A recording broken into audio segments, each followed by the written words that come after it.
how to determine the best equity indexed annuities. Index annuities can be the best of both worlds if they have favorable terms. A good index annuity has a high participation rate, high guaranteed minimum rate, low administration fees, high cap rate, and an annual reset provision. When reviewing contracts, weigh all of these factors together, as each insurance company strikes a unique balance. Factors to consider when shopping for an indexed annuity include participation rate, minimum rate, cap rate, crediting methods, administration fees, and vesting schedule. The participation rate is the percentage of growth you receive on positive years. The higher the participation rate, the more you gain from an index's growth.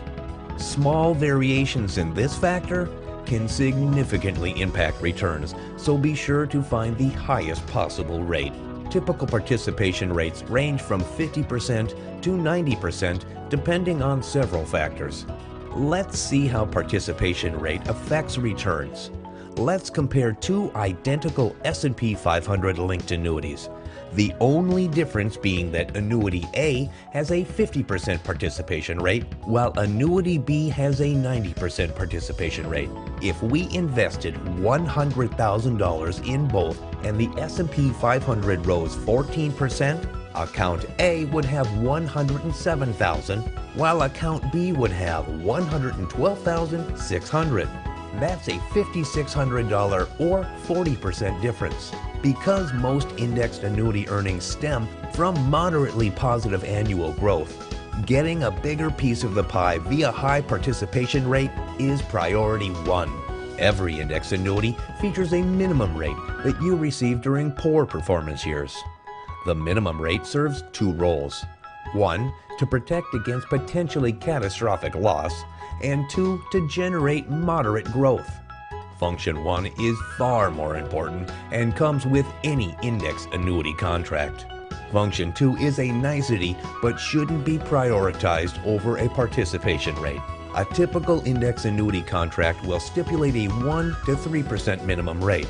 Obviously, look for the highest rate you can find, but this factor isn't nearly as significant as finding a high participation rate. Even a 1% minimum rate serves the purpose of preserving capital. Let's take a look at how an index annuity protects capital during down years.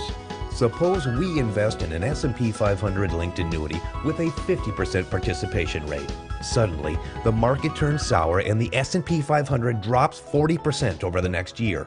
Do you lose 20% of your investment? No. The minimum rate guarantees that even during the worst market crash, you'll still be earning money. If our contract stipulated a 2% guarantee, that's how much we'd earn this year. One way the insurance company pays for covering your losses during down years is by capping maximum earnings during extraordinarily up years. This comes in the form of a rate cap. If the S&P 500 shows a 24% gain and the contract stipulates a 10% cap, total earnings will be 10% as opposed to 12%, assuming a 50% participation rate. Avoid a rate cap or find one as high as possible. On average, the S&P 500 grows 10% per year, so avoid contract provisions that eat into this baseline. Caps above 10% are tolerable as long as they're counterbalanced by other favorable provisions, like a high participation rate. Generally speaking, it's preferable to extract more from moderate growth years via a high participation rate than to hope to make a killing on years where the S&P 500 jumps 50%. Index annuities use one of three common crediting methods to calculate annual returns. 1. Annual reset. 2. Point-to-point, and 3. High watermark. Each crediting method has its own pros and cons depending on market conditions, but as a rule of thumb, the annual reset is best for most investors. An annual reset provision ensures that your account balance never drops below the previous year, which is raised annually. Here's how it works. At the beginning of the contract term, the S&P 500 is measured. In 1 year, on the anniversary date, the S&P 500 is measured again. The difference between the two measurements determines that year's yield. Suppose the S&P 500 rose 20%. With an annual reset provision, your account would be credited with 20% minus participation rate and cap, and the measurement for next year would be reset to the resulting amount. The previous year's earnings are secured because the account balance could not drop any lower.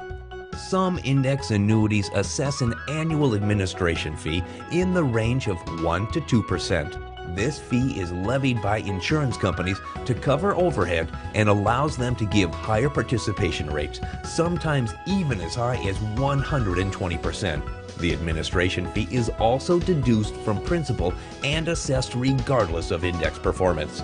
It is advisable to avoid fees above 1.5%. Index annuities can be less liquid than their fixed or variable counterparts. If you plan to make withdrawals before the contract term elapses, look for a lenient vesting schedule. The vesting schedule determines how much of the collected earnings you can keep with a premature withdrawal. And while most of your principal can be withdrawn, doing so could forfeit earnings. As with any investing decision, when determining whether an annuity or any investment is right for you, look at your entire financial situation, figuring out your goals and risk tolerance, either on your own or with the help of a professional financial advisor, and always keep your long-term goals in mind.